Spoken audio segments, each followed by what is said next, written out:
ఈరోజు బైబిల్ ధ్యానము. నీ కొరకు మేఘములో ఒక ధనుస్సు. మేఘములో నా ధనుస్సును ఉంచితిని, అది నాకును భూమికిని మధ్య నిబంధనకు గుర్తుగా ఉండును. అప్పుడు నాకును మీకును భూమికిని నా నిబంధనను జ్ఞాపకము చేసుకొందును. ఆదికాండము 9వ అధ్యాయము 13-15 వచనములు. నరుల హృదయం యొక్క ఊహ అంతయు వారి బాల్యము నుండే చెడ్డది అని దేవునికి తెలియను. కాని నోవహు యొక్క ఇంపైన సువాసన గల బలి అర్పణను బట్టి దేవుడు ఆనందించి, ఇక తాను ఎన్నటికినీ భూమిని శపించనని మనుష్యునితో ఒక నిబంధన చేసి, తన నిబంధనకు గుర్తుగా ధనుస్సును ఇచ్చెను. మన జీవితములో కారు మేఘముల వంటి పరీక్షలు, శోధనలు లేచినప్పుడు మనము సిలువ వైపు చూడవలెను. అక్కడనే మన దేవుడు మనతో సురక్షితమైన ఒక నిబంధన చేసి ఉన్నాడు. నీవు నీ యొక్క పరిశోధన వైపు చూచిన ఎడల నీవు అధైర్యము చెందుదువు. నీవు సిలువ వైపు చూచిన ఎడల ఎటువంటి బెదిరించునట్టి శోధన అయినను నీవు సంతోషముగా ముందుకు సాగగలవు. ఒక నిబంధనకు ఎల్లప్పుడూ 2 వైపులు ఉండును. అనగా 2 పక్షముల వారు సమాన బాధ్యత కలిగి షరతులను అనుసరించవలసిన వారై ఉన్నారు. అంతరిక్షమున మేఘములు లేచినప్పుడు దేవుడు తన నిబంధనను జ్ఞాపకము చేసుకొనును.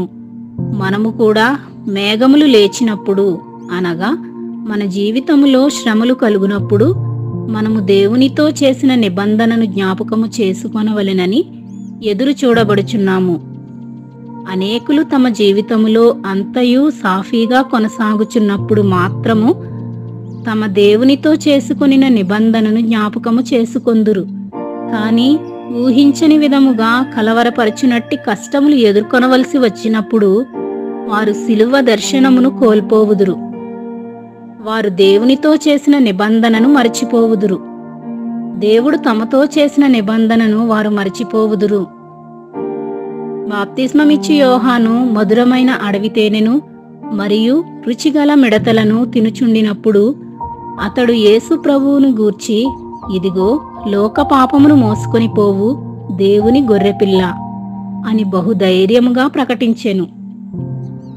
అయితే అతడు చెరసాలలో బంధింపబడినప్పుడు, శ్లేషాన్న పానములు అతనికి ఇవ్వబడినప్పుడు అతడు యేసు ప్రభువు యొక్క దైవత్వమును సందేహించెను. ప్రభువైన యేసు మెస్సియగా లేక యూదుల రాజుగా ఉన్న ఎడల క్రీస్తునకు ముందు వెళ్ళుచున్న తాను ఎందు నిమిత్తము చెరసాలలో కష్టపడవలెనని తలంచి ఉండవచ్చును.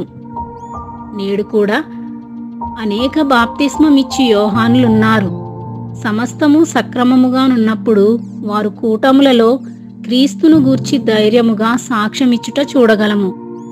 అయితే వారు బలహీనత, లేమి మొదలగు చెరలలో బంధింపబడినప్పుడు వారు కల్వరి నుండి ప్రవహించుచున్న అపరిమితమైన సమస్తమునకు చాలిన కృపను సందేహించుచుందురు. దేవుని బిడ్డ, నల్లటి మేఘములో ధనస్సున నీవు దేనిని చూచుచున్నావు?